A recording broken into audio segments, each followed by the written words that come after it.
Coucou tout le monde.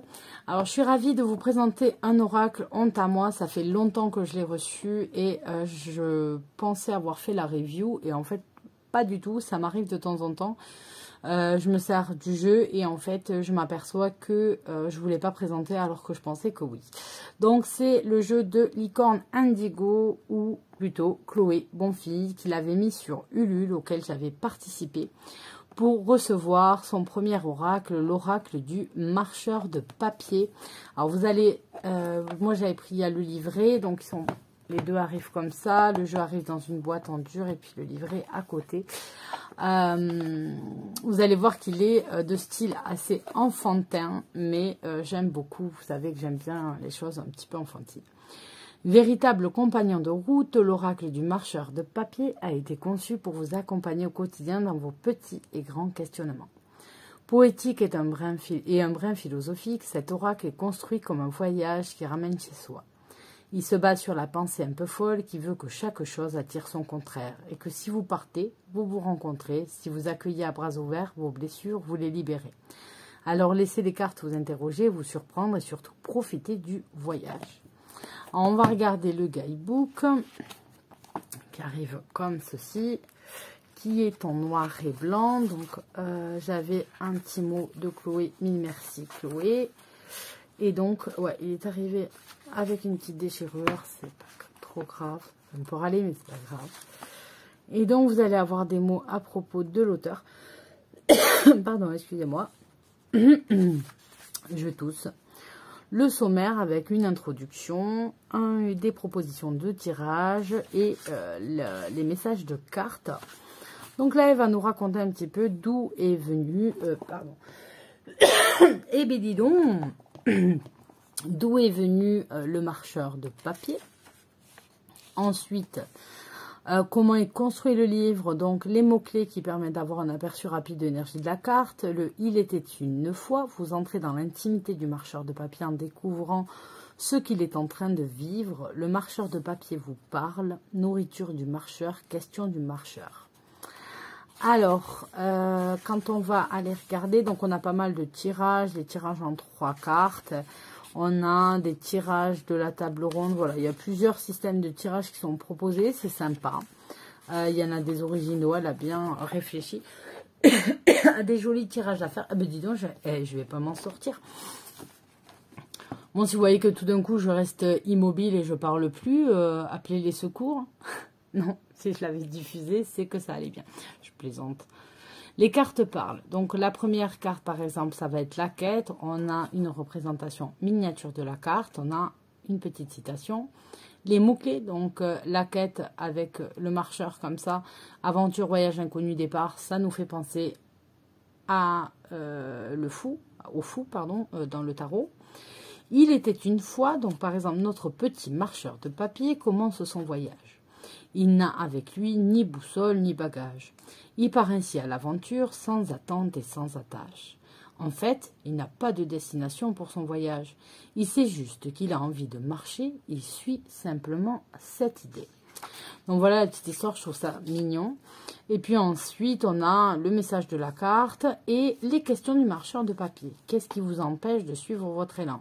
Quelle sorte de voyageur êtes-vous? Plutôt du genre pressé ou bien contemplatif ou encore aventurier?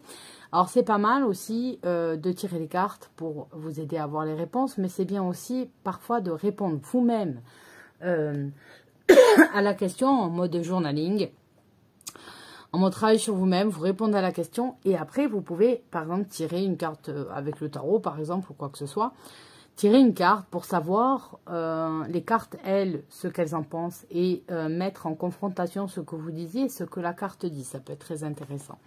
Donc, on va avoir ce système-là pour toutes les cartes avec des questions intéressantes, avec pas mal de choses à faire. Donc, le guidebook est bien travaillé. J'ai bien aimé. Voilà. Donc, son petit guidebook. Et ensuite, on a les cartes qui arrivent dans une boîte en dur comme ceci. L'intérieur est blanc, hein. Il n'y a pas de travail. On a les cartes en format tarot qui arrivent. Alors me revoilà, désolée, j'ai coupé parce que j'avais vraiment un chat dans la gorge, on n'allait pas s'en sortir. Donc, je voulais vous montrer le dos qui est très joli en bleu et doré comme ça. Et en fait, vous voyez le cœur au milieu. Elle ne se tire qu'à l'endroit, les cartes. Et normalement, je les ai remis dans l'ordre. Oui. Oui, oui, oui. Et vous allez voir en fait que les cartes ont la même déclinaison de couleurs. On reste avec ce blanc, ce côté un peu doré beige, le bleu et le vert. On a à peu près tout le temps les mêmes déclinaisons de couleurs. Donc on va avoir la quête, le cadeau suspendu. Et c'est ce côté un petit peu enfantin, les petits bonhommes comme ça qu'on fait quand on était petit, etc. que j'aime beaucoup. La balançoire enchantée. Les charmantes étoffes, le double, l'ascension, les lanternes de papier. J'aime bien les couleurs comme ça, vous voyez, à part un peu de mauve qu'on a eu tout à l'heure, on garde quand même le même principe. Le fardeau, ça me fait penser ça. Je vois ça là, on dirait qu'on est à la piscine et que ma fille a envie de se mettre sur mon dos quand je nage. Alors, c'est un peu galère, quoi. La forêt sacrée. La tête pleine. Trop, c'est trop. Le baiser de la guerre. La parole vivante. La souris-chat. La flamme. Le chaman. La croisée des chemins. Le paradoxe. Les éclats de rire,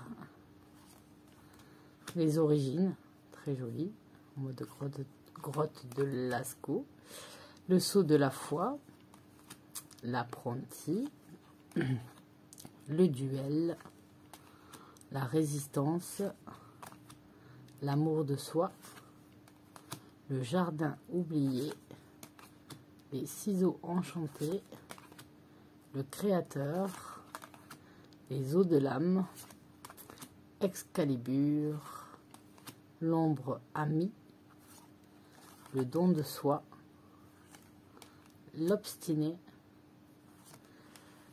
ado d'escargot, j'aime bien ça là, elle est très jolie, le sablier d'or, elles sont jolies, hein. Le monstre, à ne pas confondre avec l'ombre amie, une question de taille, le dernier obstacle, la porte inconnue, l'alliance et vie en bulle. Donc voilà pour ces cartes. On a un jeu de 42 cartes. Elles ne sont pas très épaisses, mais la qualité est sympa. Vraiment, à être mélangée aussi à l'américaine. On a une bonne qualité de cartes, elles reviennent en place, etc. Donc c'est vraiment très très sympa. Donc c'est un très très joli oracle qu'a fabriqué Chloé. Et que j'étais ravie de vous montrer et que j'étais désolée de ne pas avoir fait avant. En fait, je pensais vraiment que oui. Mais c'est vrai que parfois, le temps s'accélère bizarrement. Le temps passe trop vite. Donc voilà, je vous fais à tous d'énormes bisous. J'espère que vous allez bien. Et je vous dis à très bientôt. Bye bye.